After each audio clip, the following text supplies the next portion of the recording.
Nigeria leads African agenda to 2025 Tokyo International Conference on African Development, TCAD. National Emergency Management Agency adopts new strategies in mitigating disasters across Nigeria. Africa's largest TV network, NTA, upgrading facility to expand outreach and improve contents. On Good Morning Nigeria today, we shall focus on flood alert and state's response.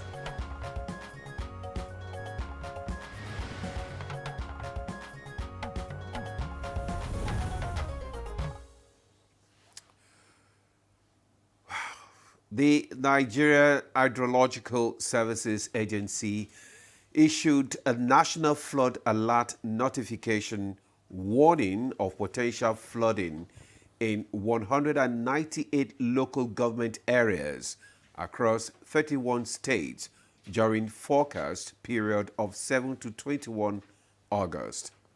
Of course, that's this year. Yeah, this year. Yeah. This year, Mola. And we're at it again. We're still in the month. Anyway. Yes, exactly. And we cannot stop stop discussing flood disasters because NEMA has said that a total of more than 140,000 people in 21 states have been affected by it so far this year. That's a huge number, Claire. Meanwhile, the federal government says 15 million Nigerians are at high risk of flooding and is expected to hit 30 of the 36 states, warning residents of flood-prone areas to brace for heavy rains and its consequences. Absolutely. And earlier this month as well, the Ministry of Environment further issued another flood warning, this time for 19 states. And the warning is that there will be heavy rainfall from August the 9th, and that could trigger flooding in various parts of the country. In addition, the National Flood Early Warning Center identified major areas at risk, including 5 states in the north, west, 3 in south, 4 in the central region, such as Niger State, where flooding in May killed 117 people. Really sad, really sad. And Nigeria is currently at the peak of its raining season. And of course, we saw Demola 2 weeks ago. We saw, the rains come, and we were complaining about the weather. But of course, we all know it's a period that is typically associated with severe floods. So again, we should brace. Everyone should brace. We're in the season. We're in the season. What can we say? It's just that yes, we're in the season, but it's just that the climate change impact is further, drawing down more rains. So that's just the difference. If it were the normal season, then we would have cause to complain. But the rains are heavier and they come in torrents, and of course, affecting so many things. So again, brace up. We are in for a very serious discussion this morning. We'll be having those, of course, that are charged with managing such emergencies. I am Claire Adelabu Abdulrazak, and it's always a pleasure to be by Demola's side. Demola, good morning once again. I was just waiting for you to conclude yours. I'm not wired to talk. Don't go there again. Anyway, I am Ademola Ade. Thank you for joining us this morning. We're reaching you live from Abuja on the network service of the NTA. Shortly, we'll be joining Dennis Adegunloye for highlights of the morning news. And much later, we'll have newspaper review by Chooks, the boy. Stay with us.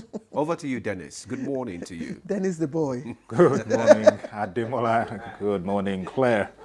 Good morning, Nigeria. Here is the morning news. Nigeria is hoping to expand its $1 billion trade volume with Japan as it also leads the African agenda to the 2025 Tokyo International Conference on African Development, TCAD. President Bola Tinubu, in his first appearance, is leading Nigeria's delegation to the 9th edition of the conference opening in Yokohama.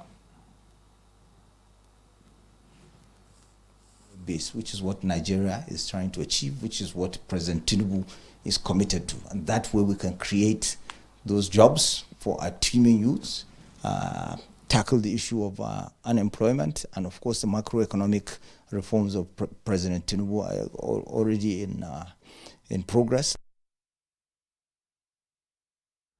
The National Emergency Management Agency, NEMA, says it will continue to strengthen collaboration and adopt new strategies to mitigate disasters across the country. Director General of the agency, Zubeida Umar, stated this at a workshop on disaster risk reduction documenting collaboration with the United Nations Development Programme. 25 to 2028 is therefore a timely and necessary strategic document designed to strengthen and institutionalize resilience across critical sectors of the country. Two notorious drug kingpins have been convicted and sentenced to a combined 10 years imprisonment by a federal high court in Lagos. One was arrested in Ikeja, Lagos, after NDLEA operatives dismantled his drug trafficking network, leading to the recovery of 24 jumbo bags containing 681 pouches of Canadian loud, a strain of cannabis. Upon arraignment in courts, Justice Deinde Dikbeolu sentenced him to 6 years in prison with an option of 50 million naira fine. The second person was first arrested by Customs Service officials along the Shagamu-Ijebu-Ode Expressway with 2,197 kilograms of skunk, after which he was arraigned before the same judge, who also convicted and sentenced him to 4 years in prison with an option of 50 million naira fine. And the Federal High Court sitting in Abuja has fixed 10th September 2025 for ruling on the bail application filed by the Defense Counsel in the terrorism trial of suspects of the 2022 attack on a Catholic church in Owo, Ondo State. The court also granted the prosecution counsel's witnesses protection application. It's been like this since about 3-4 years they've been kept. Perhaps we would have finished this case. These people have been accused of belonging to a foreign terrorist organization. You cannot just allow them to roam the streets. Nigeria's national broadcaster and Africa's largest television network, the NTA, is being positioned to create deep connections with viewers and audiences around the world. It is currently undergoing a critical facility upgrade with a target to improve content quality, news and programs impact, as well as expanding its reach and reliability. Highly definition equipment that have improved the quality of our signal, and it's an investment worthwhile. And for sure, the quality of what that will be coming out of our studios now will really be greater, brighter, crisp picture to our viewers at home. We received 3 JVC cameras. We received 2 55 inches monitors, tripods, an editing system that is called Think Station, LED lights, vision and audio mixer. Well, those are the news highlights for now. Good Morning Nigeria continues with Ademola and Claire. After these messages, stay with us.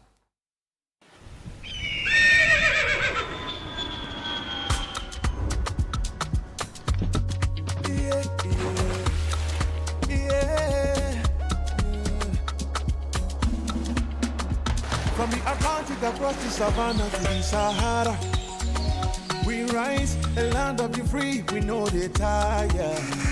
We dream great, our spirit is undying. Resilient, rooted like palm tree, we sway in colors, with undying demand. We make solutions, we ignite passion, yeah. Each ethnicity is unique, we are more than just a nation. We are Nigeria, strengthening unity. We know they carry lives. We are Nigeria, together live the dream of a land I am the real Nigerian. Brought to you by the National Orientation Agency, NOA. Nivea Black and White Deodorant, now with 72-hour protection. But what does that mean? 3 cities in 3 days and no fear of sweat and odor. 120 dances with skin as smooth as the moves. Sweat, stain and odor protection. Nivea Black and White Deodorant. Skin is for embracing life. Nivea is for skin. Confidence is important in life's little moments. Strong teeth can help, even if they get her into trouble sometimes. A great smile is useful to break the ice, and making friends is easier when you know you have fresh breath. I give my family confidence with Pepsodent Triple Protection 123. Its antibacterial action formula gives them cavity protection, white teeth, and fresh breath. The confidence of 3 toothpaste in 1. Pepsodent Triple Protection 123.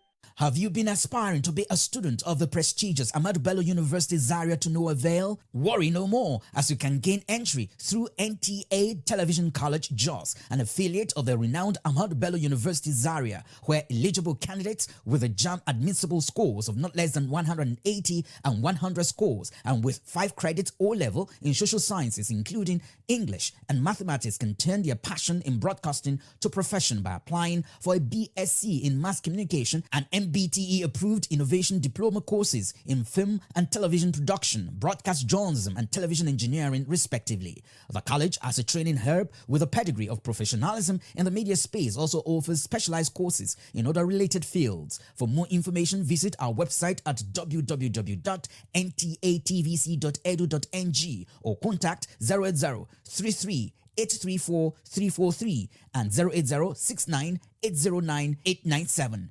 Announcer Management. This is Good Morning Nigeria, live on the network service of the NTA. My name is Claire and Demola is here. And in just a moment, Chukwudo Kole Ugbaja, alias Chooks the Boy, will be joining us for newspaper review.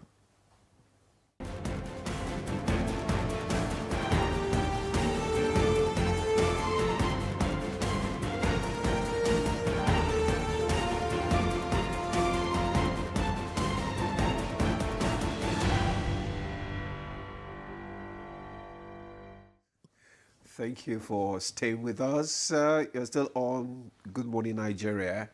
And we have Chukwudi Okoli Ugbaja. Yes, I think you've Chooks the Boyed me enough to address me properly. Because without this Chooks the Boy not a land boy well. Well, how you doing? Good morning. I'm doing well, how are you? Remember, Ian Ray told you yesterday what to do. You know what? You know the advice Ian Ray told you yesterday. What was the advice? Well, he needs to say it. Review newspaper back. Okay, don't want you to know. Let me start with the blueprint. And the blueprint says airport breaches, NCAA girls tough, orders mobile phones, devices switched off during flights, summons IBOM air crew Emerson for further probe and vows to uncover all facts around infractions. Nigeria spends $10 billion annually on food imports, that according to federal government. And the FC Minister Wike commissions rehabilitated 50 billion naira Lower Usman Dam. And the Royal War, Yoruba Forum, Ekiti Monarch caution as Oni dismisses Alafin's threat. That's the blueprint. And Governor Dodo's father buried in Ukpogoro community amid tributes. We also have federal government orders immediate disbursement of $700 million cabotage fund.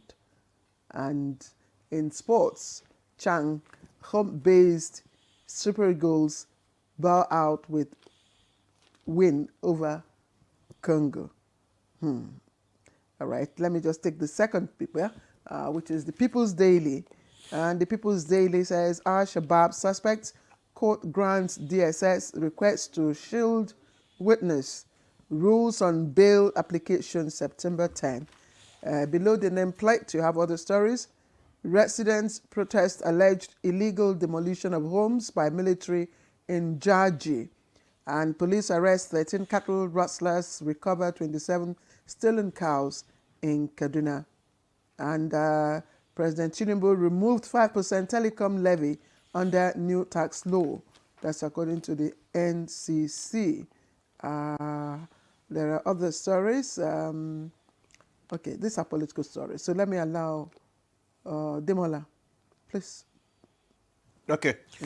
Let me start with the business NG.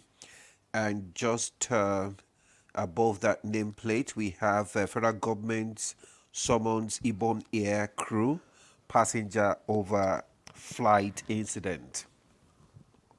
Nigeria spends 10 billion annually on food imports. That's by the minister.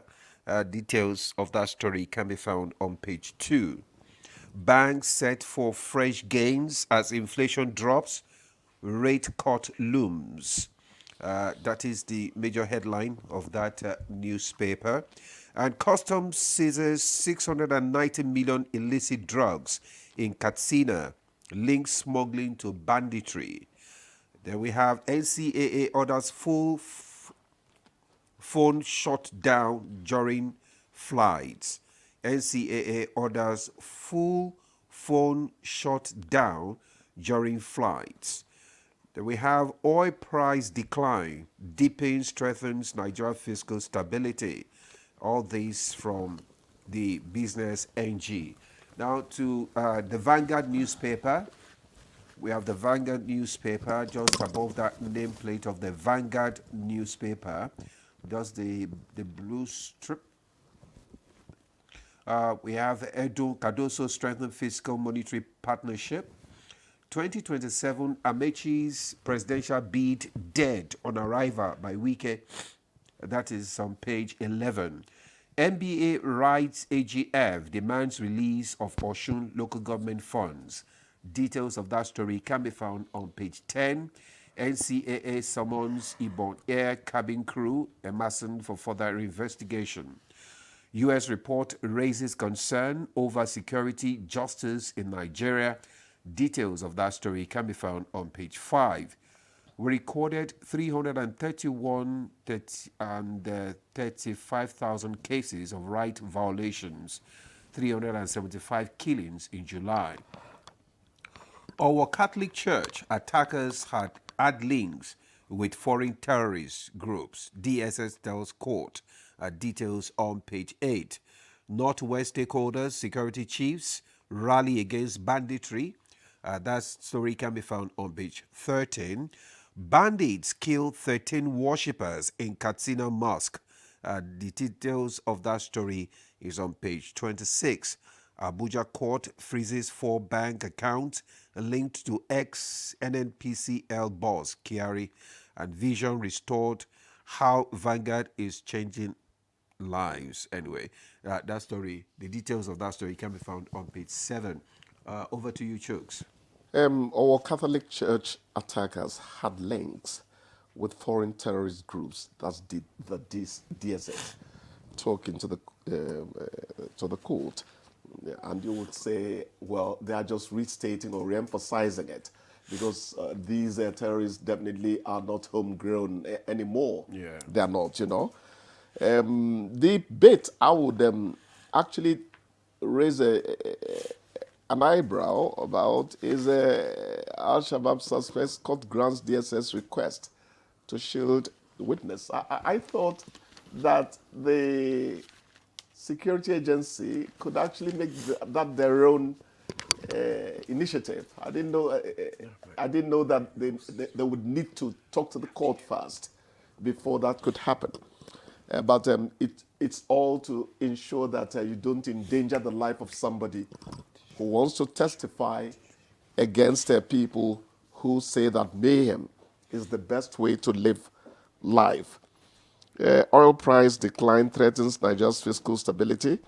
what's our benchmark for the? I think is it 75? 75. I think so. Yeah, 75. So if it drops below that, of course, it makes yes. it might not exactly imperil. That may be a high word, but it's going to put a few wedges, in the running of the economy. But I think that oil price does not really stay down forever. No, These will declines are ephemeral. It's just I told Mary the other time when she said petrol price was going up. I said no, it will come down within 2 weeks again, and that's coming down in Nigeria as well. Claire, you wanted to say something? Yes, I wanted to say about the oil price. You should also know that it's dictated by global happenings. That's it. Yes, so you don't expect that it will remain fixed. It's always so a volatile. Yes, it's global always a oil volatile price situation. Never. Yes, and always what a we very should be volatile situation. Yes, what we should be asking is what is the cause of this decline now? What is happening that is impacting on decline?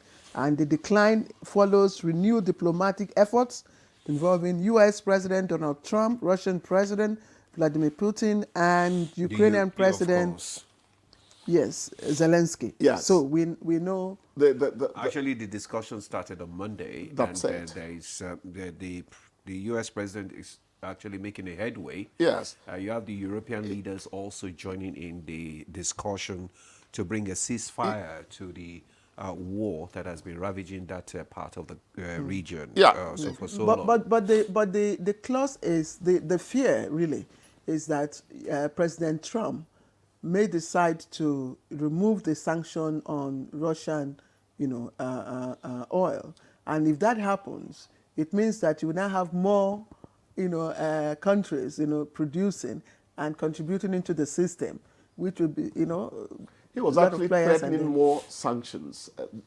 They should have taken hold on Friday, but because of the latest round of peace initiative and all that, he has halted it for now. Even India, secondary sanctions were supposed to come into force. That is, with sanction people who are patronizing you. That's secondary sanctions. That has also been halted. We all know that Donald Trump is really hoping that the Nobel Peace Prize will come to him at the end of the day. But like him or hate him, Trump is settling disputes. Congo, Pakistan and India, yes, the condition that is before Zelensky, I really don't know. That's a Hobson's choice. My dear, so no choice at all. No choice at all. Explain what Hobson's choice is. I like that. I mean, don't go NATO, don't go... You don't want to be in that man's shoes. But I praise him. Somebody who was a comedian is really putting up iron steel, steel edge to diplomacy.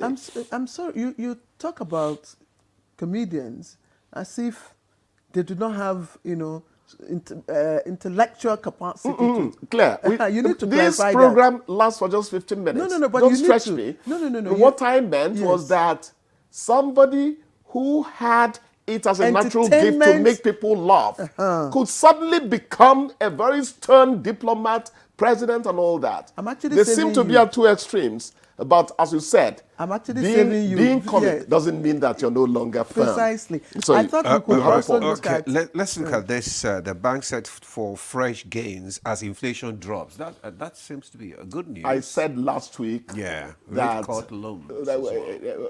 let's stop sounding like sycophants and saying that Tinubu is a competent person. I know that I said that. By how much did they? By how much did it drop? I said that 1 year ago. I said that for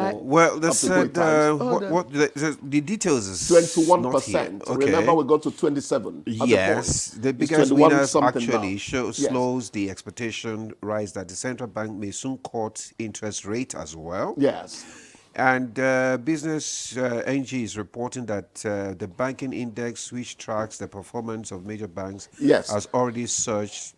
Cutting interest rates means that borrowing by industries, companies, and all that is going to become a lot more beneficial because interest rate and it actually has, does not help as a you. result, Nigeria annual inflation rate eased to 21.88%. Yes, I told you it's 21% Yes, now. yes. So we are safe. What month is that?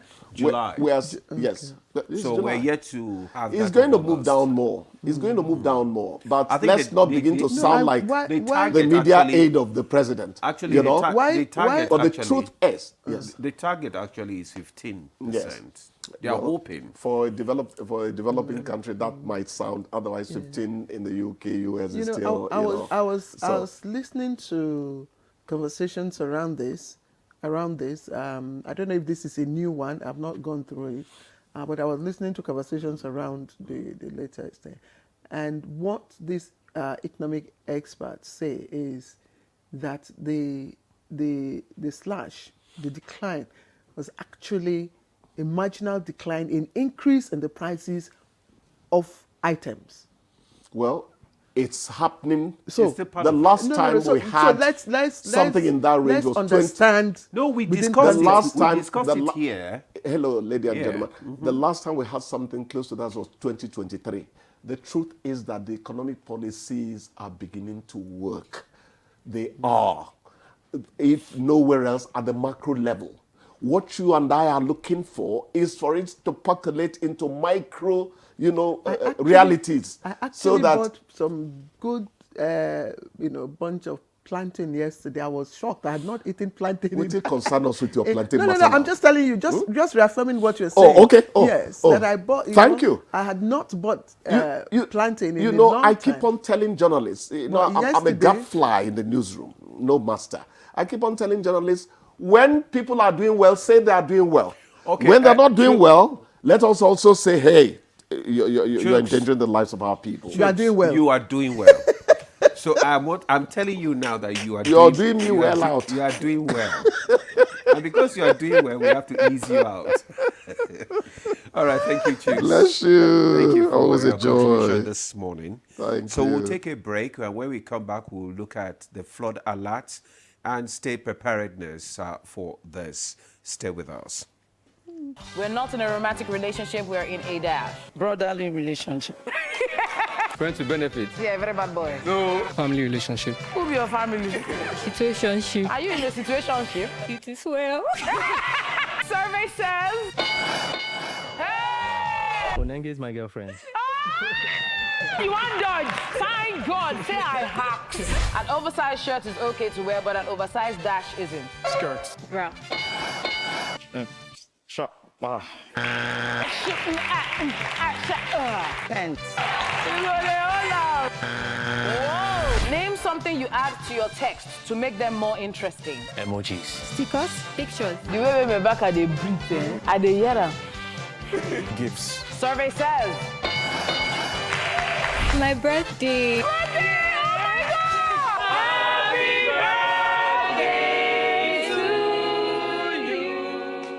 Are you ready? Join us on Reshaping Democracy, a groundbreaking program on the network service of the NTA, where citizens get the chance to ask ministers, heads of ministerial departments, agencies, and other top government officials questions on their performance and delivery of mandates. With no sector of limits, conversations build around bridging communication gaps for feedback and effect as our guests engage with the people they serve. How does ND foster partnerships with organizations, government agencies, NGOs, among others? As our leaders give account to citizens' inquiries on good governance, tune in to Reshaping Democracy, a creative concept coming up every Tuesday evening at 10:05 p.m. This is Reshaping Democracy.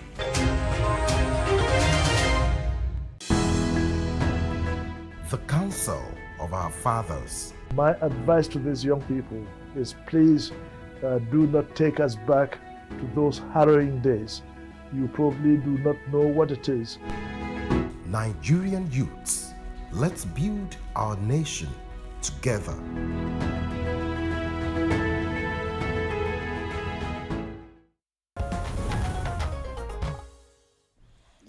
All right, we are set to get this discussion started.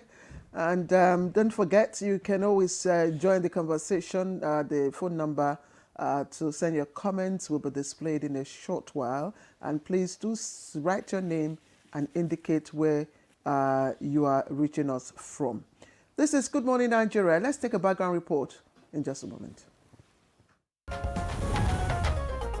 The federal government has sounded the alarm over impending severe flooding across Nigeria, with 1,249 communities in 33 states and the Federal Capital Territory identified as high risk of flood in 2025. Already, 191 persons have lost their lives in Niger, Adamawa, Gombe and Borno states by flood in 2025.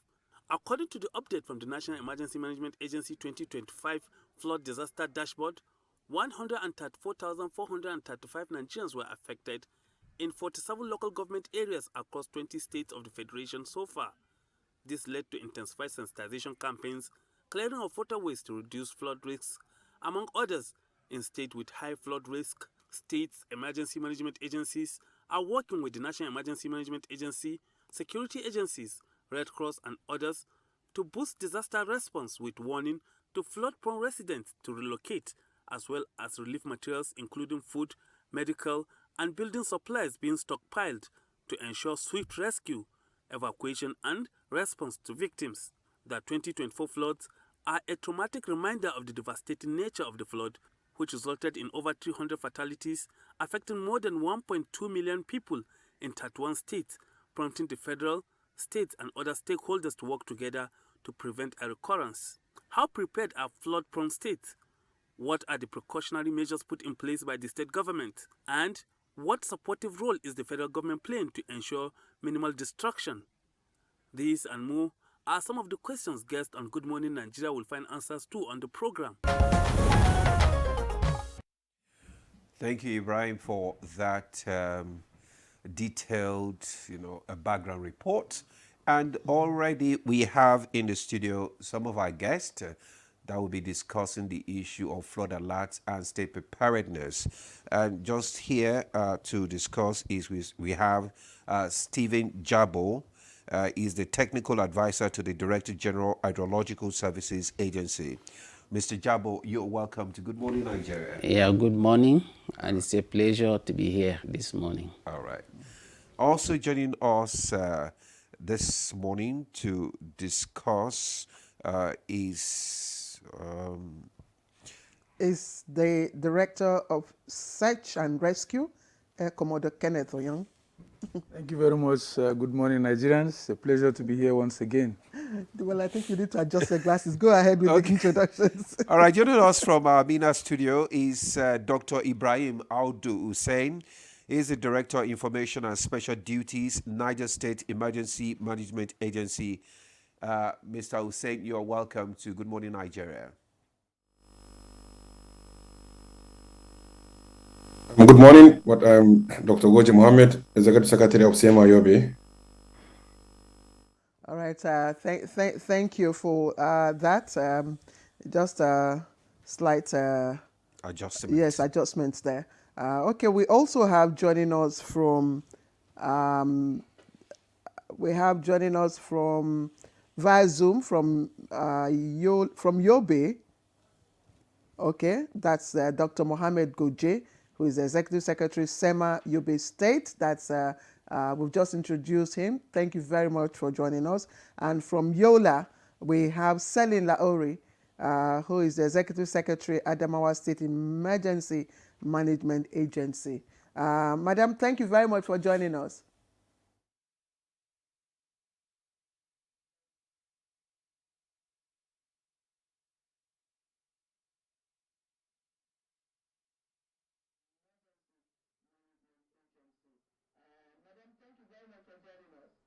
Thank you very much, and good morning, Nigeria.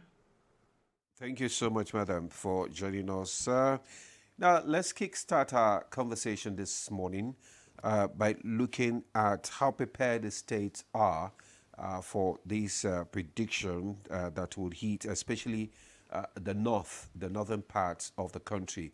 Let's start with the director from Nigeria Hydrological Agency Services, Mr. Jabo. Can you just tell us how prepared are the states? Thank you very much. We are in the peak period of rainy season now. And this is the time we expect flooding to be happening in most part of the country. As we have already seen, floods are happening in the northern part of the country. Our alert, annual flood outlook, which the Nigeria Hydrological Services always issues every year before the onset of the rainy season, are sent to the various state governments, the state emergency management agencies, the local government authorities, so that they can prepare themselves ahead of time before the rainy season. In addition to that, the Nigeria Hydrological Services Agency also issues weekly flood notification. And this information is passed down to the various state government and emergency management agencies. For now, some states have taken proactive measures, states like Lagos State, Bayelsa, Kogi, Jigawa, and few others. Well, unfortunately, the rest part of the states, they are just waiting for the flood to happen before they take reactive measures. And this is not good at all, because we all know the impact and consequences of flooding. As we have just seen from the clip that is just shown, we can see houses demolished, lives are lost, people are displaced, livelihoods are lost, and as well as damage to infrastructure like road, bridges, houses, and so on, as well as farmlands are washed, crops are lost, and all these things, they amount to colossal economic loss to the nation. Every year, we witness these things year in, year out. Whereas, I'm of the view that we can minimize or reduce these consequences of flooding if proactive actions are taken, if people heed to the early warning directives that is given by our agency every year. Why do you think that they do not heed to the warnings? I mean, there must be a gap between, releasing early warning and communication. What have you found out? Because this is, like you said, I mean, we discuss this every year. Yes, like I said, people that are supposed to be responsible for taking the necessary actions, I don't know what they are doing. Like I said, people would rather prefer to wait until they are caught napping by flooding. And this is what we have been witnessing in most areas of the country, year in, year out. People like who? People like NEMA, state authorities, state government? No. Yes. You know, for instance, when we issue these warnings, those communities that will be affected are given, they are known. And when this flooding are expected to happen, they are known. For instance, we give the magnitude of this flood, the communities that are affected, the time it will occur. So, what we expect, for instance, is that the communities themselves, having been sensitized and given this information ahead of time, we expect them to be on high level of alert. High level of alert so that when there is need for them to be evacuated, they should be evacuated to higher ground. For instance, the communities should first of all assess their vulnerability level to flooding. For instance, those that are living within the low-lying areas, those living along the riverbanks, floodplains, and waterways, they know that they are vulnerable to flooding. And like I said, this is the peak period of flooding. And therefore, these communities should do the needful before even the floods happens, they should move Is it to the higher grounds. communities now or the state governments? Precisely. Because they don't have access to your information. Exactly. And how do they respond when, they don't, they don't even understand, They don't your understand. language? I was going to say, you took it out of my mouth. So how do you expect actually, them? apart from giving this information, NISA also embarks on sensitization campaign to these affected communities. We print flyers in their own language and give it and distribute it to them so that they should be on high level of alert, so that they don't need to wait for NEMA to come, because NEMA cannot be everywhere. For instance, take our prediction for this week. We predicted that over 832 communities in 198 local government areas in 31 states are expected to experience high level flooding, very high level of flood. This week? Yes, this week. So what we expect, these communities, the state emergency management agencies, the NEMA, should be on high level of alert, because like I said, these people, they already know they are living or doing business in areas that are flood prone. And where flood doesn't give warning. And once you know that you are vulnerable, what we expect you is that move to safety. Move yourself to safety, because NEMA or SEMA cannot be everywhere. If, for instance, we said 832 communities are going to be affected by flooding this week, you know that those emergency management agencies like NEMA, state emergency management agencies, cannot be everywhere. So what we expect is that these communities, like I said, the state government is also expected to sensitize these people. It's not sorry, because I was going to ask. I'm not sure if NISA has moved, because I know you have your office in Niger State. No. No, you've moved. You see, we have 8 hydrological areas. Okay. In these 8 hydrological areas, NISA has a zonal office. Zonal office in these 8 hydrological areas.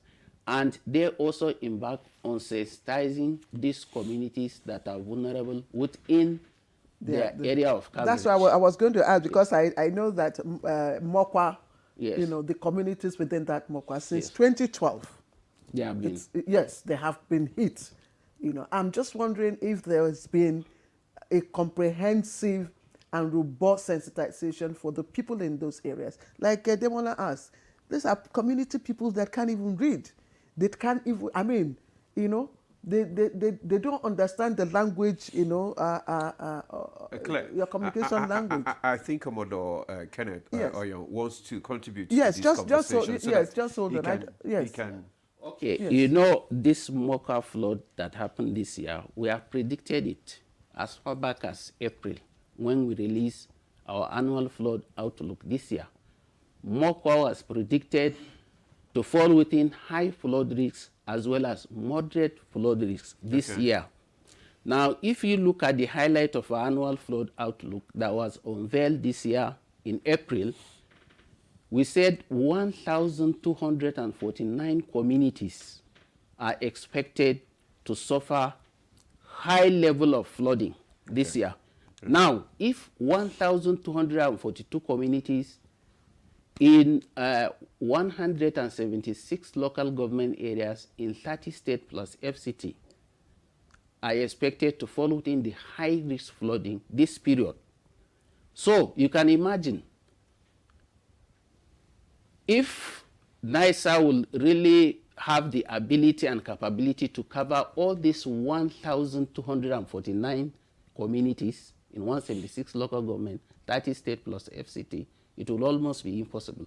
So what we expect is that flood mitigation measures is a responsibility of the whole society. It's not just only one agency, one community, or one local government. No, it has to be a holistic approach. Everybody is expected to play his or her own role. Like, for instance, NISA has given out this information. So what we expect is that NEMA has this information. That's right. Sorry, let's just put it. Yes, Anyway, just... we'll come back to you to find out how accurate are your predictions. Okay, No. but let's have Yes, your input. I just want to add, because he has said NISA gives out these predictions. Demola is asking whether they are accurate, and I mean, without preempting what he's going to say, we know that these predictions, they may not be 100%, but they have been as accurate as possible. I mean, we must give it to them. But why does response still feel reactive rather than being proactive? Good morning, Demola. Good morning, everybody. Good morning, Nigerians. It's a pleasure to be here. Mr. Stephen Jabu, what he has said is very true. You know, from the very onset, once NIMET, of course, are the ones that give us the seasonal climate prediction, from where NISA also gives us annual flood outlook. They send all this information to states and, of course, to us in NEMA. Now, what we do, we have a department of planning, forecasting, and research. They also, you know, does some scientific analysis of the data that we have received. Now, the DG NEMA communicates this information to 36 states of the Federation, including FCT. Subsequently, we have a department of disaster risk reduction. Every local government, every community that is listed on their prediction, the location, we send people there physically. Okay. Physically to talk to them in a language that they will understand. I'm saying it physically. The Mokwa incident you talked about, just a week before that incident, NEMA staff were on ground in Mokwa, and they told these people, relocate. NEMA or SEMA? NEMA, of course, we work with SEMA. We write to the state governors. The state governors downscale it, of course, to the SEMA, State Management Agency. And, of course, we move together. We sensitize these people. Now, let me tell you what is happening. A lot of people, I tell you, are reluctant. They are reluctant to relocate from their immediate vicinity. Some of them will cite ancestral, this is their ancestral land. Some of them will tell you this is where they farm, this is where they get their livelihoods from, and all that. So it's difficult. Now, who should stamp his feet and ensure that these people move from there? I think it should be the state government. But because they are responsible, they regulate the Land Use Act. But does it not also reflect the messaging context? Because we are not saying leave the whole place. They are saying move to safer ground until this period is over. I don't know if I'm right. Then you can return. So it does not have to do with, you know, the messaging context that you give to them. That's why they don't want to move. We tell them move, okay, relocate if you can. If you cannot, move to higher grounds. I can tell you this, some states, like Bayelsa State, like I think Abia State, Imo State, they have built what is known as safe houses, such that once it is this time for flood, move to these places. If you cannot relocate completely, move to these places so that at least you can stay there until this season is over. Unfortunately, some people will not move. I give you an instance. When I was in Ogbaru is a community in Anambra State. We went there for a flood simulation exercise. We met a lady who was telling us, and she was not alone, that as the water level kept rising, herself, the husband, and the children, they kept on, she said the husband bought blocks, bought cement. They kept on building, trying to form a barrier. And they've been told to move, but they will not move. So these are the issues. This issue has to do with, there are various levels of responsibility.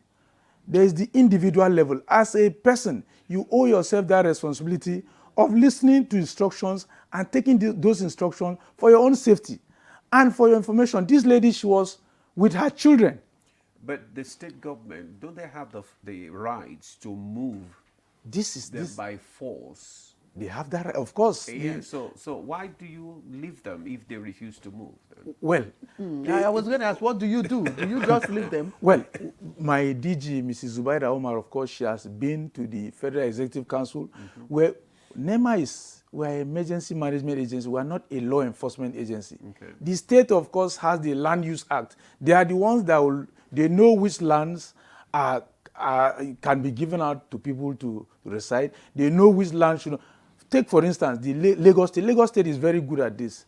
If you go and build on a floodplain, or on a waterway, they come there and demolish those houses and ask you to move. Yeah. They evict you forcefully. Yeah, we know FCT also does that. We know that FCT also does that, and a few other states. This is what is for us in NEMA, in NISA. We are more or less like we do advocacy. We try to, and also what we try to do, apart from the individuals taking personal measures, states also have measures they could take. For instance, states can do things like desilting. What is causing flooding? As waters continue to flow downstream, they carry along with them debris. These debris fill up the water channels, and of course the water flows outwards. What is expected to be done? At the higher level, of course, things like dredging can be done, so that water is restricted to its channel. State governors can do things like desilting. A few states do that. Once you desilt, the water, of course, remains on its own channels and continue to flow without having to flow outward and displace people. And also there are issues like dam management authorities. I think we should just keep you on hold, because I was going to ask you, what's the global model of, emergency response to flooding? Because we all see, flooding is a global issue. It's not just peculiar. The climate change issue and all that. You probably tell us the global model and see how we are trying to align our response, mechanisms to also, match what is happening elsewhere. I think, Demola, we should go to Yola. Let's go to Yola, where we have telling the Executive Secretary, Adamawa State Emergency Response. So let's go to Yola now, and let's find out from Telling what are the strength. Selling. Okay, selling. The strength and weaknesses of the current flood response strategies employed by the state government.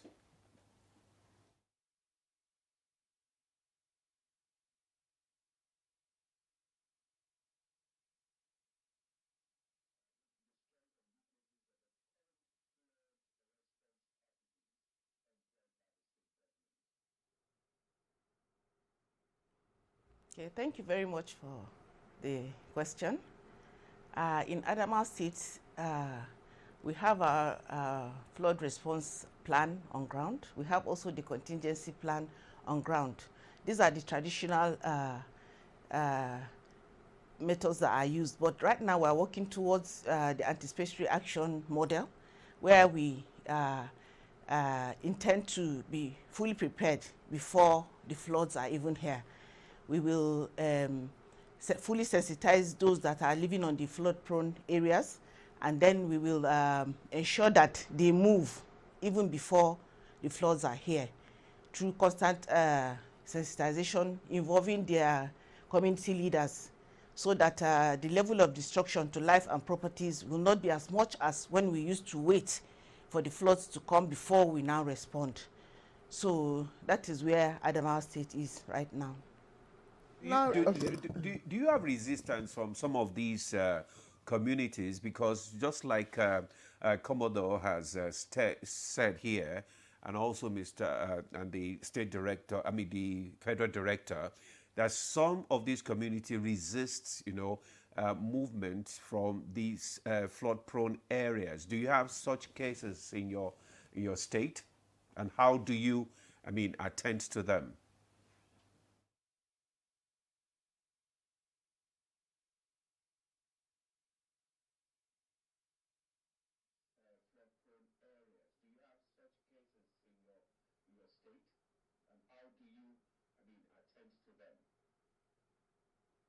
Definitely, that is what is tenable. when we go in and sensitize them to move, that resistance is always there. They will bring up the complaints of that's their ancestral grounds. They've buried their ancestors there, so they cannot move. It is what is obtained everywhere in those communities. So, but with continuous sensitization and some form of enforcement from the government, we hope to achieve this feat of having them to move. But it's a difficult feat, I assure you it is.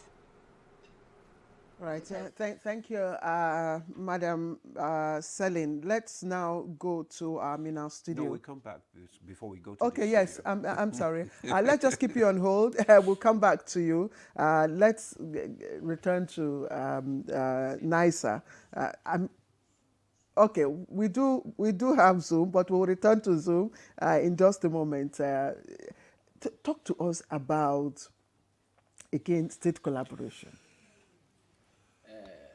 We have been collaborating with some state government. For instance, Kogi State, we are going into what we call flood insurance. You know, Kogi is the confluence of the two largest rivers, Niger and Benue, and it suffers heavy flooding every year. So the agency is going into collaboration with the Kogi State government and two insurance companies to go into specific communities that are always suffering flooding. We identify specific victims and offer them financial assistance to ameliorate their losses every year. This is one. In Jigawa State, NISA paid a courtesy call on the state governor and his executive members, and we had a meeting on how to mitigate flooding in Jigawa State. And Jigawa State has been one of the most proactive government when it comes to mitigation of flooding. For instance, they have been dredging their rivers and dams.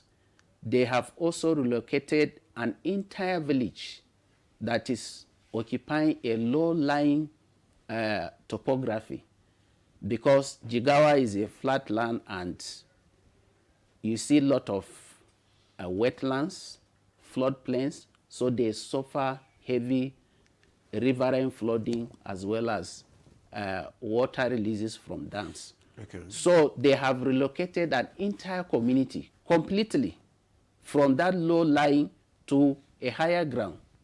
Now, what we expect this state government to do is to be proactive in their measures, just like I said Jigawa is doing, and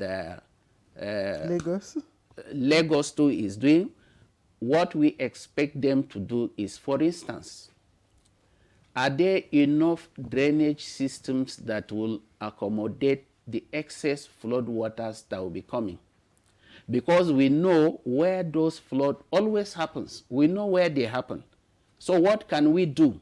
Like General has been saying, there are measures that we can take to reduce or eliminate this impact of flooding.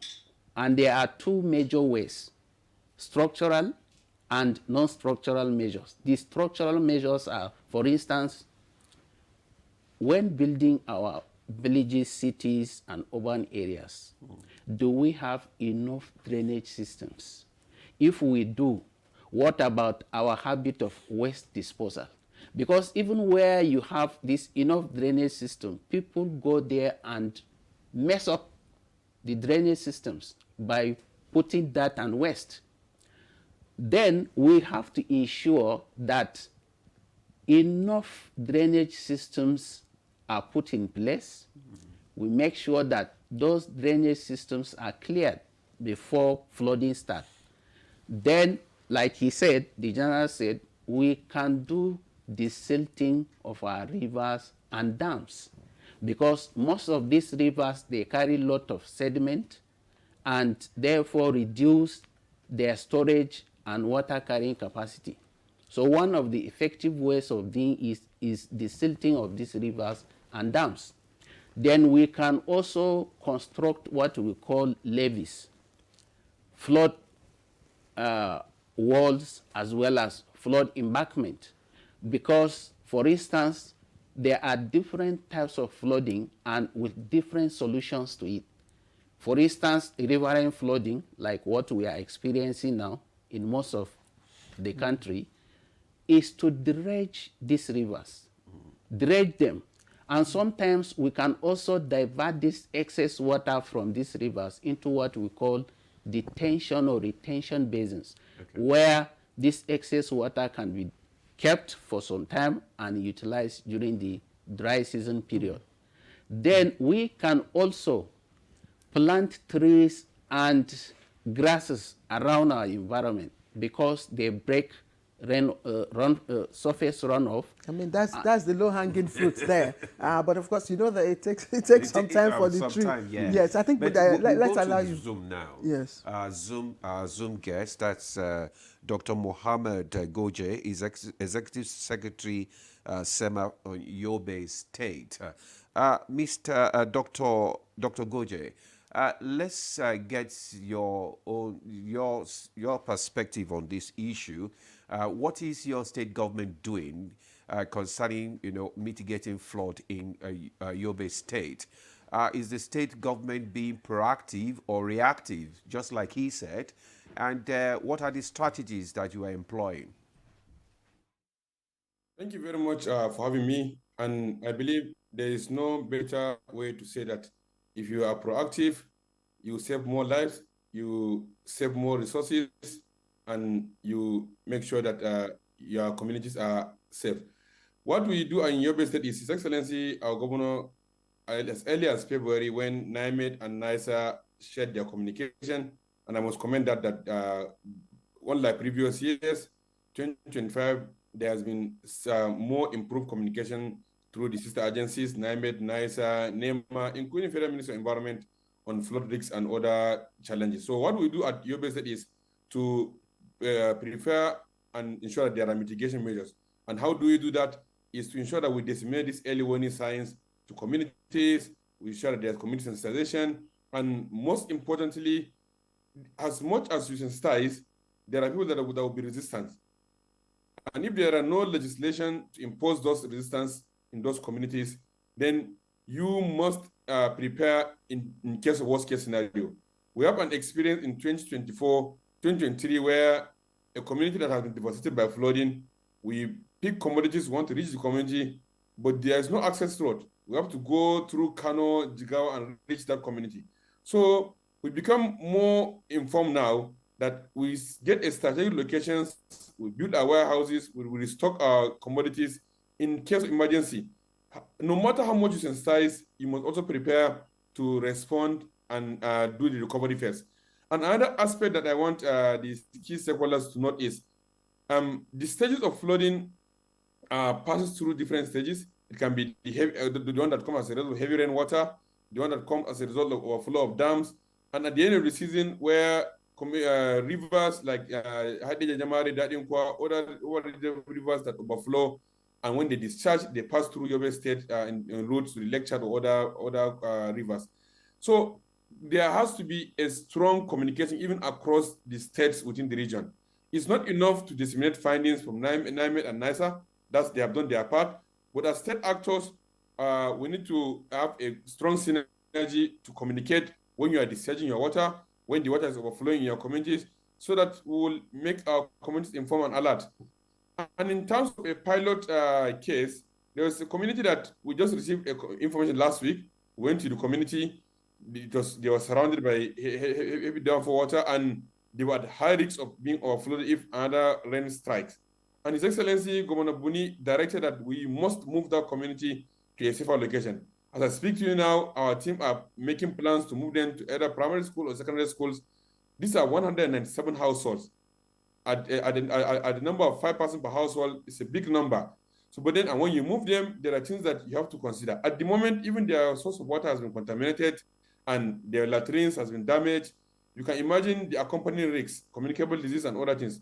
But most importantly, the most important aspect in terms of flood mitigation is synergy and communication and imposition of all those laws. Of course, NEMA cannot be everywhere, but if there are strong communication, we will avert and reduce the impact. And other aspect is to ensure that we communicate with available resources, primary school institutions, primary healthcare centers. These are all parts that they are all assets that we use to mitigate the impact. So far, we have not recorded much mortalities, and there were incidences, communities where there were warnings, they didn't relocate, and the water came heavy and it has affected those communities. But still, as government, despite the risks and the warning you give to your communities, when it strikes, you must respond. And that's why you must prepare and reposition yourself. And it's a multi-sectoral approach that we always need to do to mitigate this. Jigawa, Borno, Yobe, Bauchi, all these in Northeast must come together. We have a platform, not East SEMAS, that we communicate to each other so that whenever we need information or support, we can easily dial. And of course, we have zonal office of our neighbors and other things. But most importantly is the commitment of the governor to provide the enablement and the resources to prepare, mitigate, or relocate communities. And when there are displacement, and we go to primary schools, we don't keep the people to stay longer than 48 hours. We either get resources to give them rent, to go and rent houses for at least 2 months when the water recedes, and we do the recovery phase. Because the more you keep people, we have an experience of IDPs during displacement, during conflict, the more you keep them, the more you create another cell of problems and challenges that will not go well long after the water has receded. So that is the measure that we took at state level. Thank you. Dr. Goje, that's fantastic that you have such an integrated synergy with other states. That makes it focused and then, avoid fragmentation response to flooding. And I think that's fantastic. That's an excellent approach to go. Thank you. We'll return to you in a moment. Let's see what Niger is doing. We have the Director of Information, SEMA in Niger State, Ibrahim Aldo, Dr. Hussein. Dr. Hussein, 2012 experience in Mokwa, Lapai, and Paikoro, I can't forget it. We were sent, NTA crew went there, and honestly, it's a memory that has etched, it's a scene that has etched in my memory. And each year, we hear the same thing, especially in Mokwa.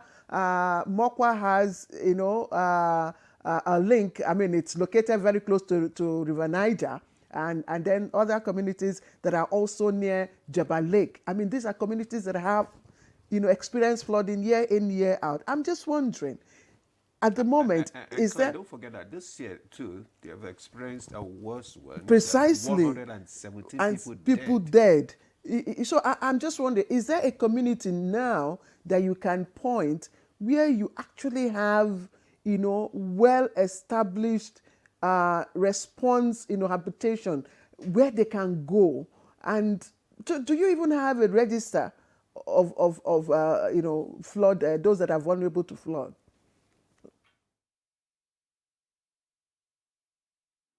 Yes, good morning, and I want to thank you for bringing back those memory lanes where we went together with you to various communities in Niger State, and you saw it for yourself. And on a more practical level, since the inception of the state, we have been witnessing flood year in, year out based on our location, and also the two rivers that crisscross Niger State, River Niger and River Kaduna, which also confluence in Mokwa local government.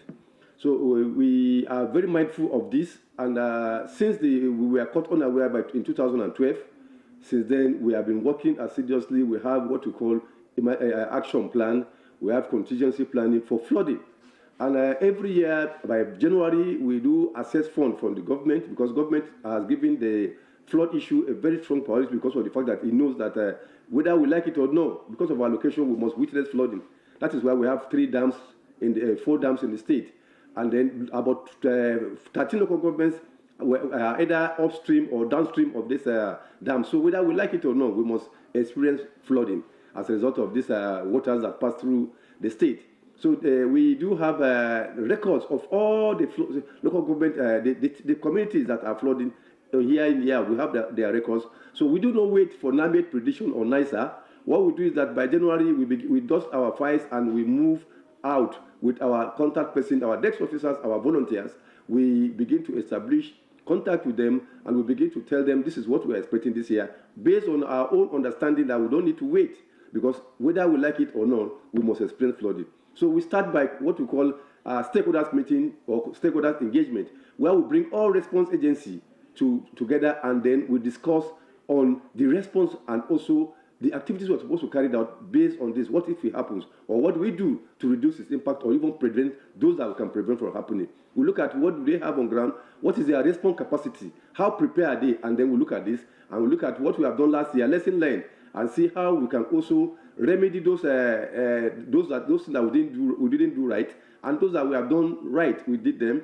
And then in collaboration, we have a NEMA operation office in Mina here, just like the director there has said, such an director. We work together very hand in hand. So we've been on top of the situation. Just that this Mokwa issue caught on, because Mokwa issue was a flash flooding that resulted as a result of a blockage of a waterway by a railway embankment, and it broke the embankment and made away with all the people that were there. It was very, very unfortunate and unpredicted, because that is the nature of flash flooding, which is as a result of the intensity of rain that lasted for some hour. Rain that's supposed to fall for maybe 3-4 days fall within 1 hour. So that is what happened. After the stakeholder engagement, we go around to see, to do what we call sensitization, and also stockpile for relief materials in case this happen. We identify several grounds, and then with this our partners, these MDAs, we identify them, and also make it known to this community that in case if it happens, or when the rains get to so stage, please move on to this upper lands. And we'll continue to talk on radio, television. This TV is also part of it. We have a program sponsorship with them. We have a news sponsorship with them, so that they will, and we also have a advertisement on radios and television, papers, flyers. As I talk to you now, we are moving around the state to do what we call flood monitoring and assessment, so that we come back and look at all this, those what we find in the field, and begin to prepare for the next stage. And as I tell you, the government, through our farmer governor, is a person that has passion for farming. And as such, farmers are his number one constituency, and this flood affects mostly farmers.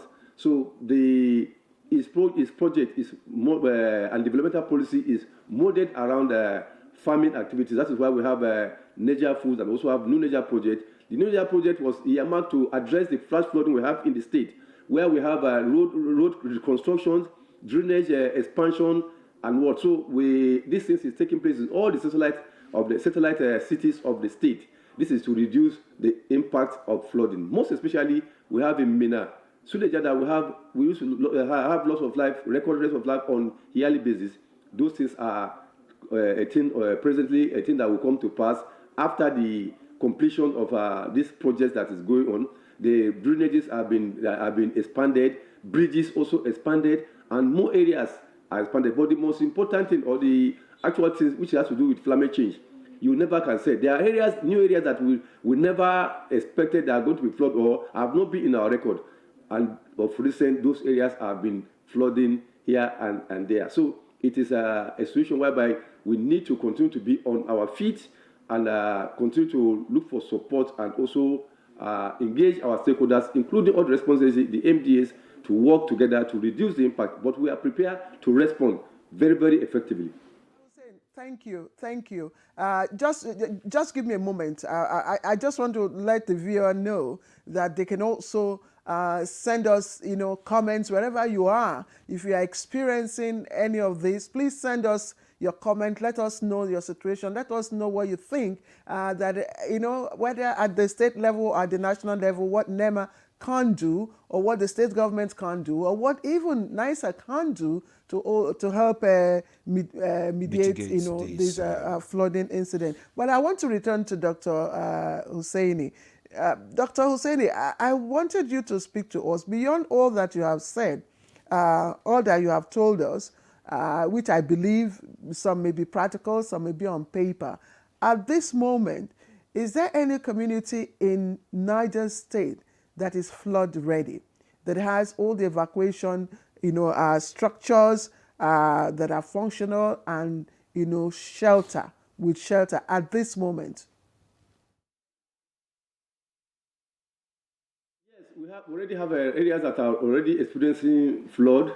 We have of recent, even the last week here, Munya experienced flood in Munya local government.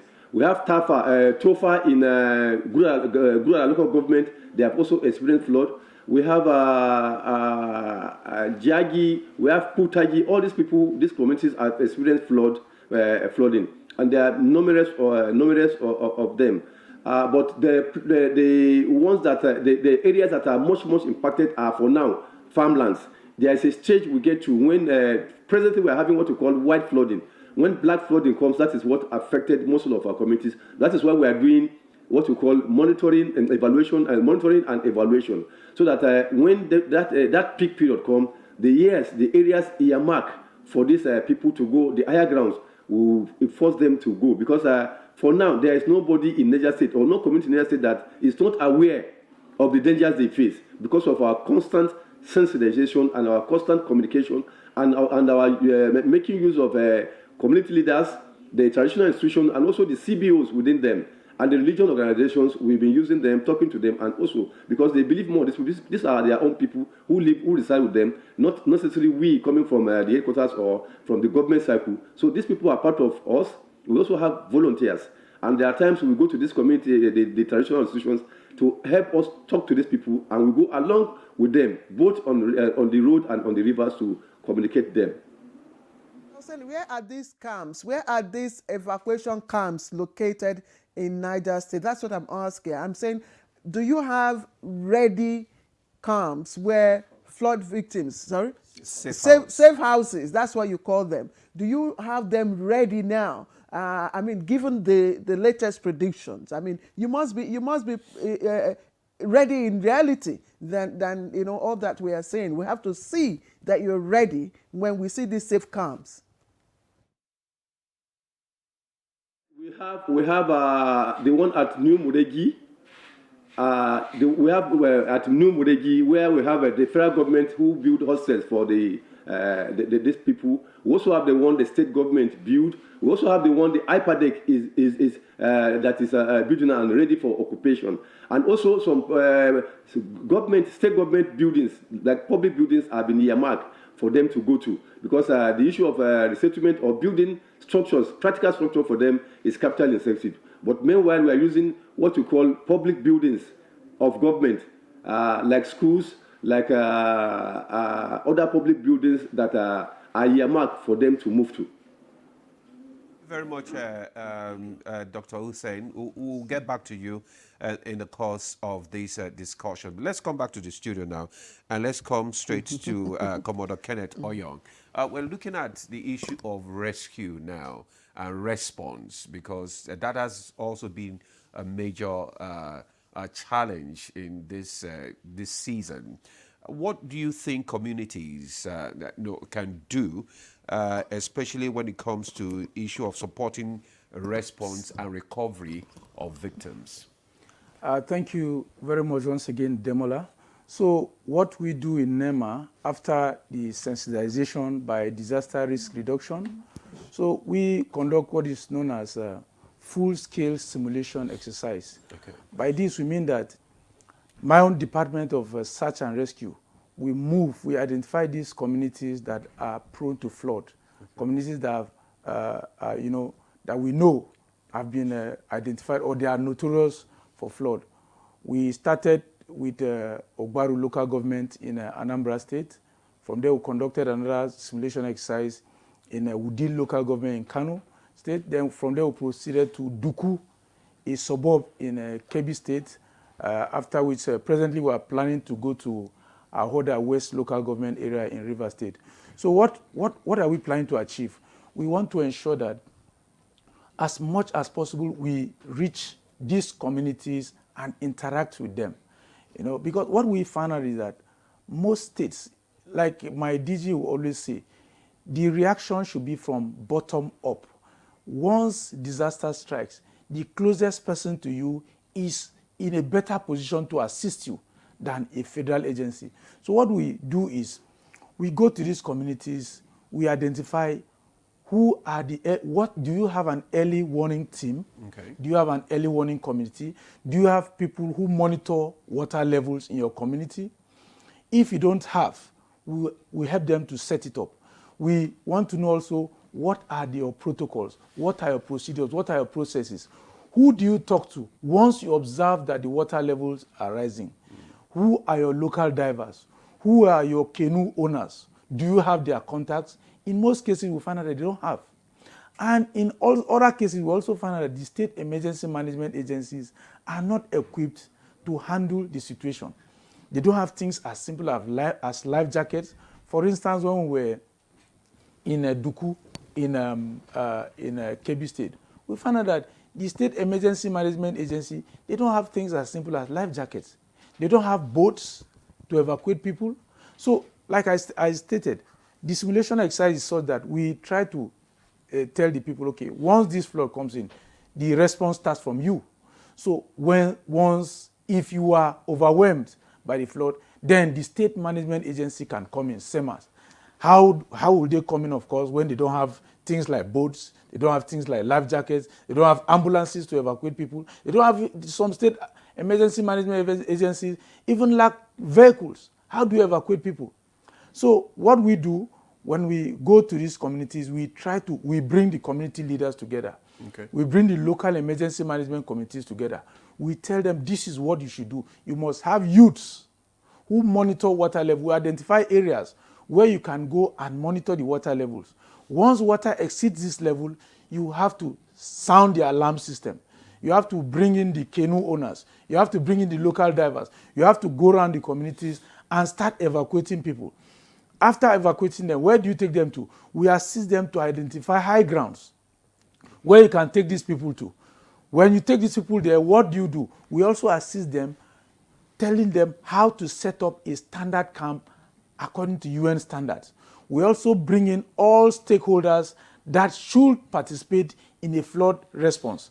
Fire service, Red Cross, we bring in road safety, we bring in Nigerian police, we bring in all these sets of people. We try to establish, that link, the missing link, because we find out that in most cases, there's a missing link.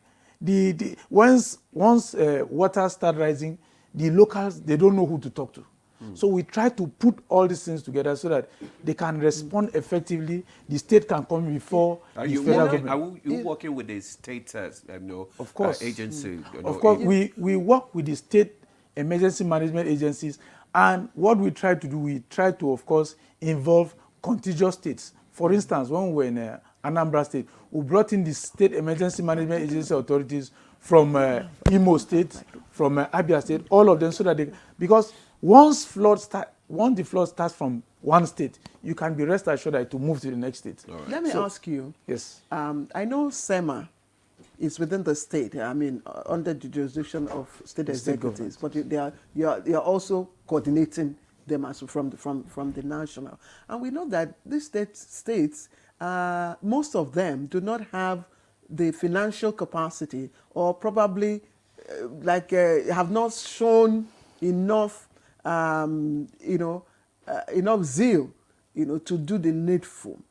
But I would love to see a situation where NEMA's, helicopter is moving over Mokwa, for instance, or any of those states, and, coming in to even evacuate. I mean, NEMA has funds. You have funds budgeted. Do you have specific funds budgeted for flood disaster?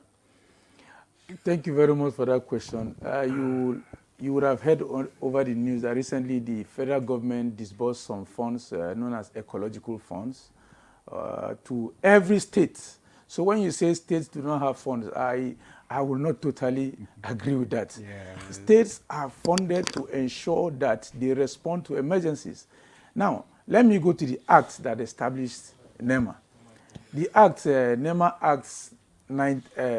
Act number 12, amended by Act number 50 of 1999, states that there shall be a National Emergency Management Agency responsible for management of emergencies within Nigeria formulation of policies, also working with stakeholders meaning variously the armed forces of Nigeria, the Nigerian Army, the Nigerian Navy, and the Nigerian Air Force.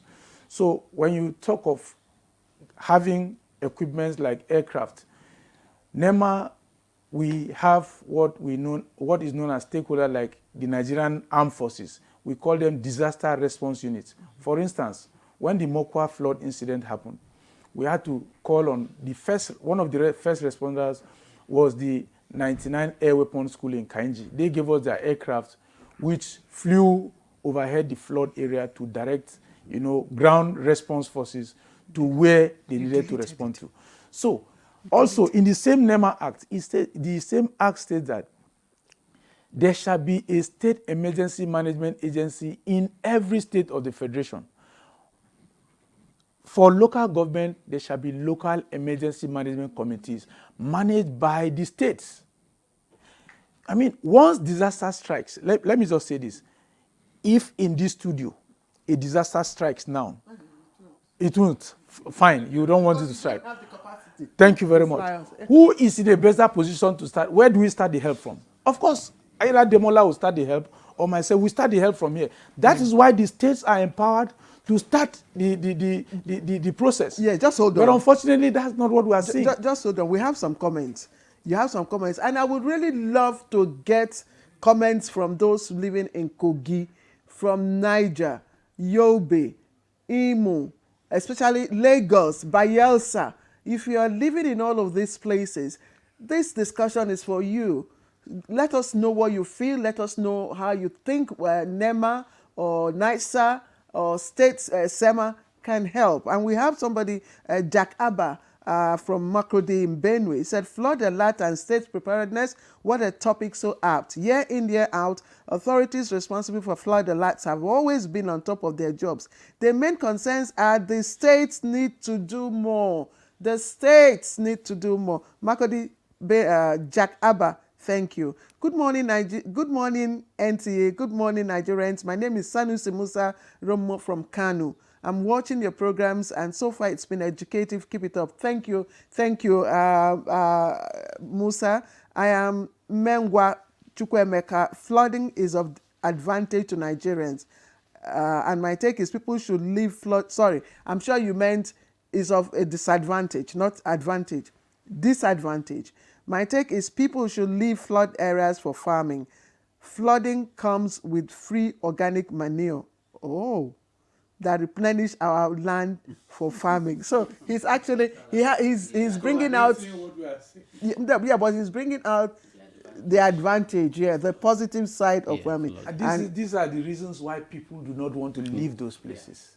They don't want to leave because those areas, for instance, somebody cultivates corn or rice, and then flood comes in. They are reluctant to leave their crops. Let me even tell you this. In some instances where we have responded, there has been a flood, we have responded, we have evacuated, we have used the Navy boats to evacuate people to higher ground. Do you know what we found out? People will go and use local canoes and go back to these places just to go and continue to try to protect their crops. So how can we circumvent this? How can we deal with it? So what we propose is this. When I was in Ogbaru, what we propose is this. Because we asked, why do you go back even after you have been rescued?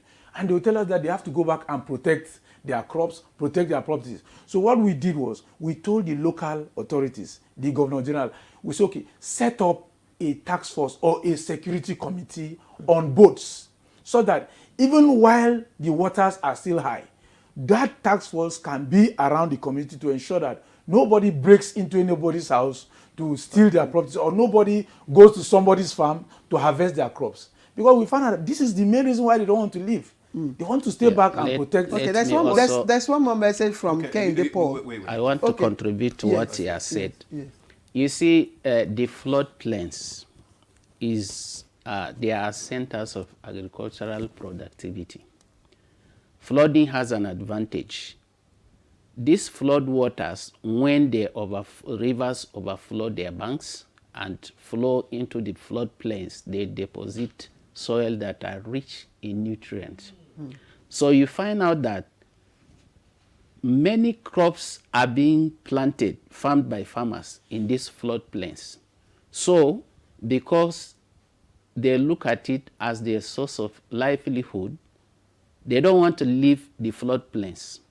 Now the issue But is they this. endanger their lives as well. They do, but they are also looking at their means of livelihood. But then when life is lost, you don't think of livelihood. So the best approach is still let there be flood camps. Flood camps when during period like this, these people will have to be evacuated and kept in flood camps. But you heard Ed Commodore. He says even when they are evacuated, that they find a way to get back to that same spot. To protect what they have done is to set up task force. Yes, we encourage the local community task force to be around the community to ensure that nobody goes to anybody's farm, because you can't predict. But is that been done? Well, we have to go back. We have no to go follow-ups. back. Nema, you're not following up. All right. Okay. You're not following up. Okay. We'll take a break now. When we come back, we'll take more questions. I have one more question. The conversation will continue, and we'll read out all the questions and the comments as well. Stay with us.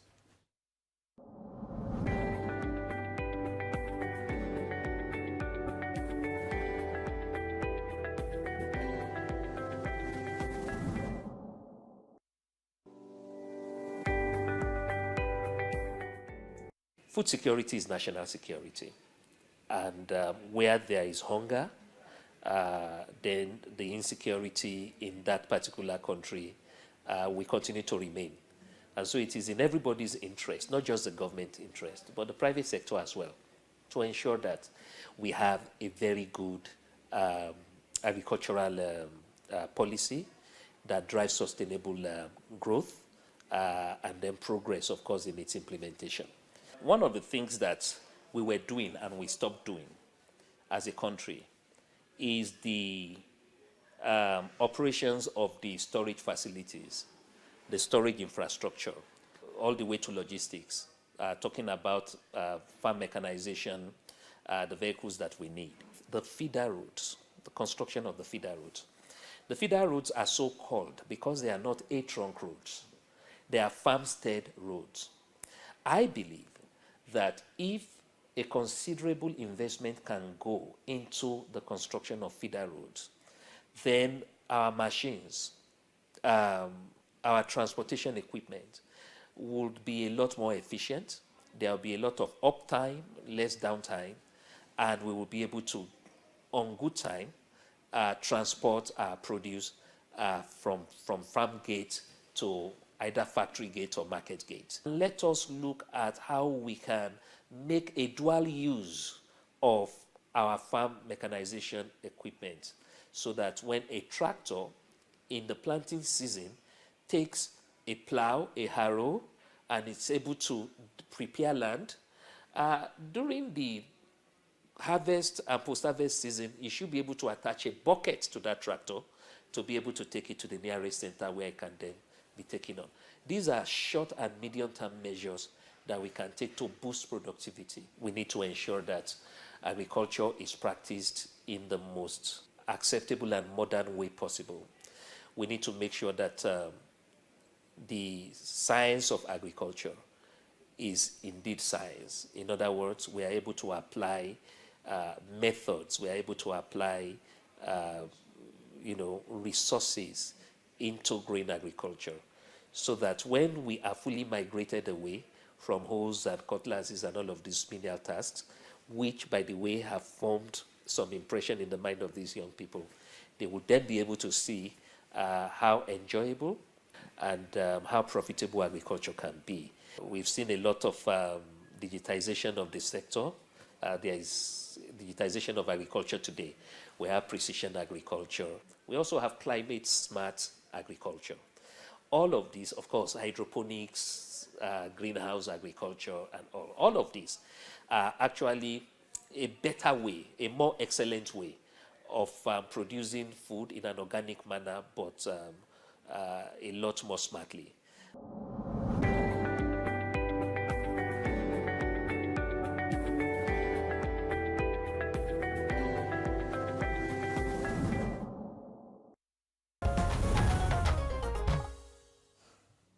right, welcome back. We're having a conversation on flood alert, state response, and it's been quite engaging. And just before we went on break, the guests were responding to questions, and I have one more question before we go to Yola. This one is from Kende Paul. He says, I once lived in Suleja, and we thank God for the mitigation of the annual flood there. However, other parts in Niger State experienced flooding. From my experience, due to poor disposal of waste and unstructured construction, this has to be corrected. And I agree with you, Paul, because we saw a bit of that when we went there. You know, construction sites and all that. Demola, you have some more questions? Yeah, I don't have questions here. The questions here have been deleted. But let's go to Yola now, where we have Selin, who is the Executive Secretary at Adamawa State.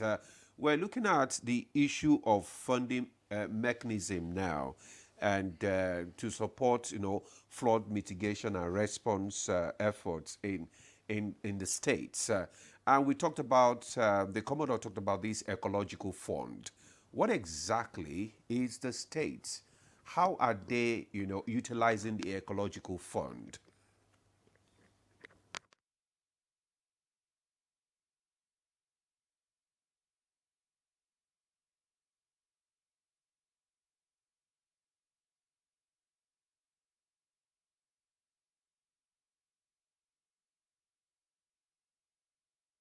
Okay, thank you very much for that question. The state government, through SEMA, we have budgets in areas that we may need interventions. So anytime there's a need for funding, we write to the state government and they release fund. Take an example of the devastating flood that happened in Yola South on the 27th of July. The government came in very strong, and after the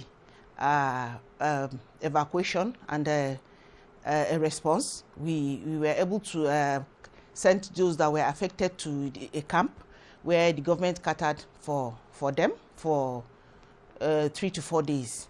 And before leaving, they were given some relief items and then also cash gifts for which to go back with. And then when they went back to the community, the government also organized for food and non-food items to be given to them in their various homes. And there are also plans to, for those whose homes have been destroyed, they will be given some funds with which to take care of their surroundings. And also the dead will also be given some money. All this will be coming from the funds.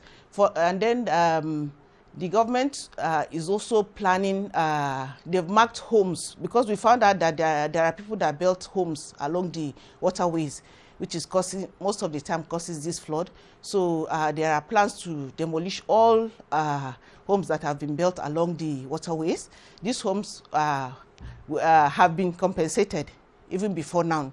So for those that have not been compensated, they will be compensated, and then the waterways will be cleared so that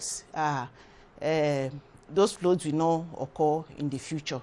So, and also the government constituted a flood response committee being headed by the deputy governor and SEMA, NEMA, and other relevant agencies. So it gave 500 million to that committee, and also with donations from the wife of the president and also other well-meaning individuals. So those are part of the funds that we will now use to at least give some support to those whose homes have been affected. So whenever there's a flood issue, the government comes in and gives some form of relief to those that are affected. Madam Selin, one of the issues that were raised here is the fear of some of the victims going back to their farmland or to their, place of residence to protect their properties. And we had also already discussed here the issue of insurance. I mean, state government insuring, residents or communities in such flood-prone areas. Do you have a case of the state government, your state government, is there any issue, or are you planning to ensure, people in those areas against flood?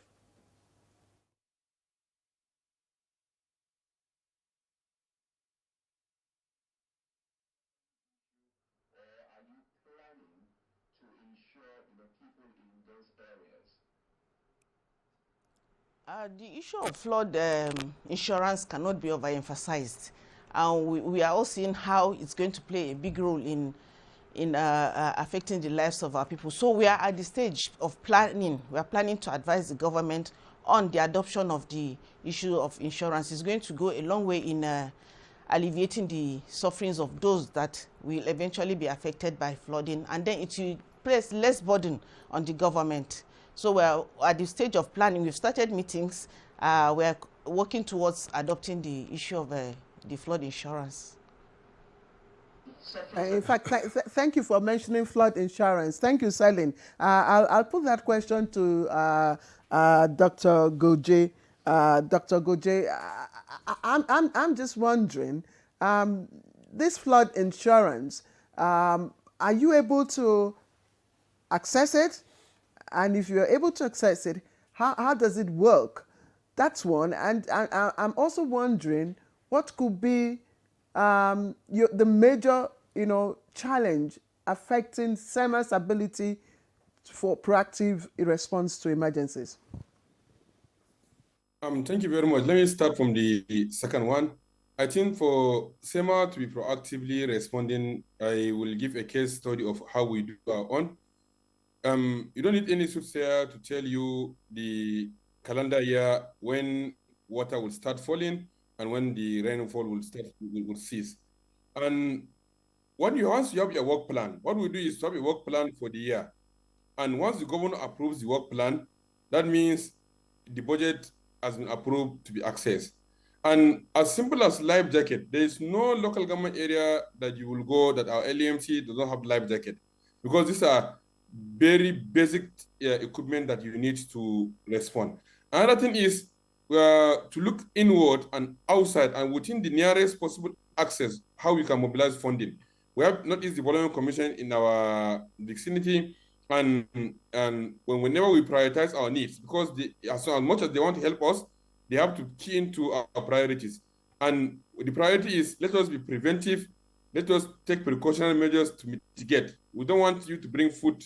Instead of bringing bags of rice, give us empty bags. We will use it, food stand, and do embankments in communities so that to prevent the water from affecting the community before we bring them rice and give them. And this applies across our other partners, the UN organization. If you want to do sensitization, don't do it in the state capital. Go to community A. These are messages, pass the messages to them. So if you have your work plan and your work plan is approved by the governor and is part of your budget, then the funding is available. When you come to insurance, the challenge with insurance, and especially in the states at the state level, is most of those at the high risk communities, the land access and the land usage, most of them are not even legally certified. And no insurance company will agree. We have initiated something like this through the World Bank, one of the World Bank projects, but then no insurance company will agree to insure a particular household that has no full documentation. So at the moment, what we emphasize is how we save lives, and the best way to save life is do sensitization, evacuate people, and have a backup of where you put them, and have the basic things, mosquito nets, blankets, so that when you concentrate in one place, there won't be spread of disease. But then going into the future, we are looking at all these opportunities, especially in urban areas, to pilot the insurance of people so that whenever it will be, the burden will be less. If you see the insurance policy of flooding, it's even an advantage to the government. But of course, the process is something that takes time to institutionalize and make it workable. But I think the best way to do is to have a work plan. I know rain will start, NAMI will release information in February, March. I know rain will start falling in May, June. I know it will peak in July, August. I know rivers will overflow in October, November, September. So these are things that will guide you to make your informed decisions and get your resources on ground. But of course, no matter how you do, you must also preposition those food baskets that you think they are for emergency purpose in the event that it strikes. And disasters at times come with magnitude that you cannot imagine. So whether there's prediction or there's no prediction, disaster will always strike. And that's why there are emergency agencies, that's why there is NIMED, and that's why there are information managers to together mitigate and reduce the impact. Right. Okay. Thank you, Dr. Goje. You know, We have some question. I was just checking to confirm his statement about life jackets. I was just trying to confirm if when was the last boat mishap. And well, what I have, I'm not sure. He may confirm that the last time was 2022. You know, that was the last time Yobe State recorded tragic.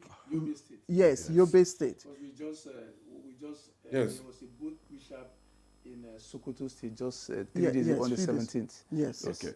All right. So let's just take this response. This one is from Yusuf Abdul from Zaria.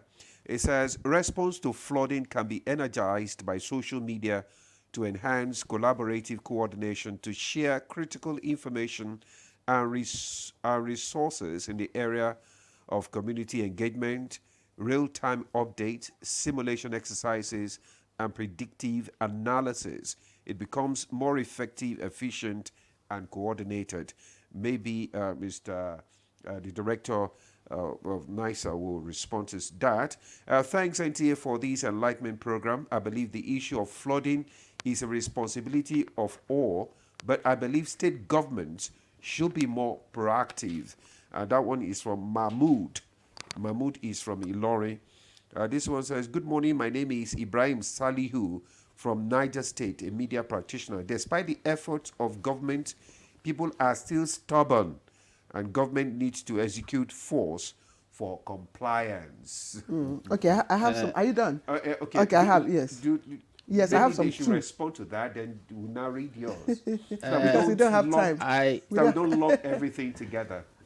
Yeah, I quite agree with this person's view. Yeah. Because flood mitigation is a responsibility of the whole society. Yeah. Like I said, there are institutions that are there to predict this flood.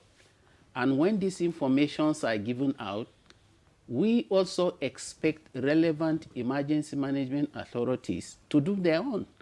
We expect the local government authorities to do their own. Also, non-governmental organizations and civil society organizations, they also play their part. We also expect the private sector to also do their part, because flooding is not a responsibility that will be assigned to only one agency, one local government, one state emergency management. No, it is a whole society approach. When we have this collective action by everybody, NISA, NEMA, NIMED doing their own part, state emergency management doing their own part, local government authorities, even the communities themselves, what are their own responsibility? Their own responsibility is that there are communities that suffer perennial flooding, year in, year out. So they have this knowledge, and they know the time this flooding is happening. So why not keep yourself out of danger by first of all evacuating yourself to safety before flood strikes? And you cannot expect, okay, we'll wait until NEMA comes or SEMA comes, or no. People have to be responsible to their environment and to their life and move to safety. Be safety conscious. Okay. That's why I say people have to first of all evaluate their vulnerability to flooding. Okay. If you know you are vulnerable to flooding, then do the needful. Don't wait for somebody somewhere to now come and evacuate you to a higher place. All and right. the state government, we expect them to please build flood camps where this perennial flooding always happens, so that when it comes, people have where to be evacuated to and be catered for. Mr. Jabo, yes. because of time. Yes, Okay, I have. Let me. I must take. Let me take Ibodo Ofulwe from Asaba. You say authorities and town planners should be sincere in adhering to building approvals to forestall these annual rituals, and ecological budgets funds should be properly utilized. Then this one is Jimmy G from Jos. While we appreciate the hard work of the various stakeholders and government agencies in mitigating flood responses, I equally feel that it is a collective responsibility, including residents. I agree with you. There are different sides to all of this. There is the environmental, there is the individual collective response to flooding.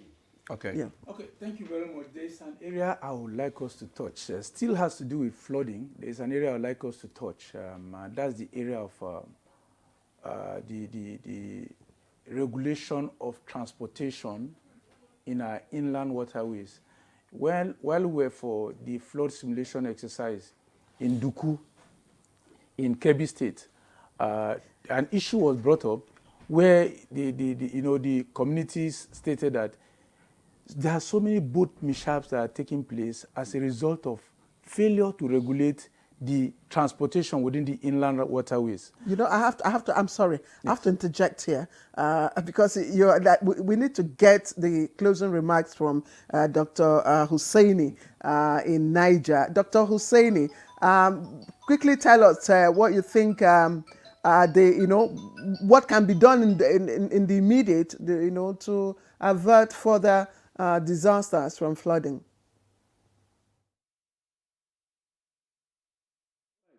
We need to be on top of our games by doing what we call flood monitoring and assessment.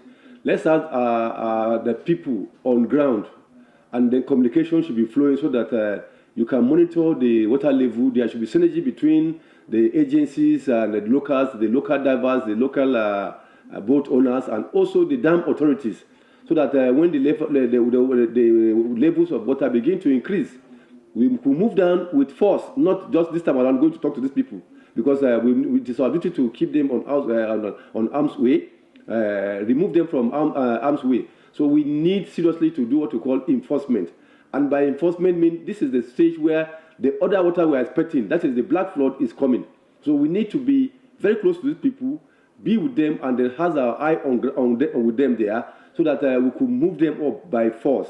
Because what we need now, people are aware, they know they are very, very much aware of this flood coming, but because of the fact that they felt it is something that is very usual and they are used to it, they can just move aside, or maybe lost from certain things, or they are just felt they are used to it, and because of just what some person has said there, they reach alluvial deposit that comes along with this flooding. It's what attracts them. Because after the flooding, there is going to be bumper harvest of fish and also rice because of this alluvial deposit. So I insist, or I suggest that we should be up and doing by constantly monitoring and be with them, and then do what we call forceful evacuation. Okay, constant monitoring and forceful evacuation. Okay, let's have your parting shots. 60 seconds. So what I wanted to let viewers know, we need to get authorities to regulate transportation in our inland waterways. Okay. This was part of what came out. This is part of the very strong issues that came out during our flood simulation exercise in Duku. We found out that, in fact, just 3 days ago, on the 17th precise, there was a boat mishap in Sokoto State, in an area known as Goronyo. 50 people were in that boat. As we speak, 25 were rescued. 22 are still missing, while only 3 bodies have been recovered. What did we find out? We found out that there is almost no regulations. The boats are overloaded with beyond their carrying capacities. Nobody is ensuring the serviceability or the structural integrity of the boat. Nobody is ensuring, policing. Nobody is ensuring that even the boat operators are licensed to operate those boats. Nobody is ensuring that the boat operators, even whether they get weather reports. Because what happened in Sokoto was that as the boat was going, the weather changed. All right. And the water levels became turbulent. And that's how the boat capsized. So I want to call the NIWA, the National Inland Waterways, please. They need to do a lot in that respect so that we stop losing lives. Thank you very much. Commodore Kenneth Oyong, thank you. Commodore Kenneth Oyong, of course, is the NEMA Director of Search and Rescue.